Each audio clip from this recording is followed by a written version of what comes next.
సంపదలను, తరగని ఆరోగ్యాన్ని, తరగని ఆయుష్‌నిచ్చేటటువంటిది అక్షయ పాత్ర. క్షయము కాకుండా మనల్ని నడిపించేటటువంటి గొప్ప సెట్టింగ్ ఇది.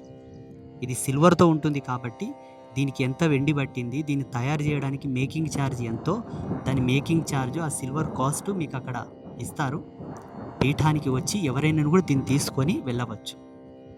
దీన్ని తీసుకున్న తర్వాత తిన్నగా కోనేరు దగ్గరికి వెళ్ళండి. కోనేటి జలాలు ప్రోక్షణ చేసి ఒక గుడ్డతోన తుడిసి ఆలయం లోపలికెళ్ళి రుద్రశూలానికి తాకిచ్చి ముగ్గురమ్మలకి ఇలా చూపెట్టండి. ముగ్గురమ్మలకు చూపెట్టి మీరు ఇంటికి తీసుకొని వెళ్ళి చక్కగా 5 గంధం బొట్లు పెట్టి, కుంకుమ బొట్లు పెట్టి, గుమ్మం లోపల ఎంట్రెన్స్‌కు పైన ఒక మేకు లాంటిది కొట్టి అక్కడ వేలాడదీసి, గడప కొబ్బరికాయ కొట్టి, కిచెన్‌లో పాలు పొంగించుకొని, ఫోటోల దగ్గర నెయ్యి దీపం పెట్టి, మనసు పూర్తిగా మీరు ఏదన్నా కోరుకోండి, మీకు శుభం కలుగుతుంది. ఇందులో ఏమాత్రం సందేహం లేదు. It's a best example. దీనికి ముఖ్య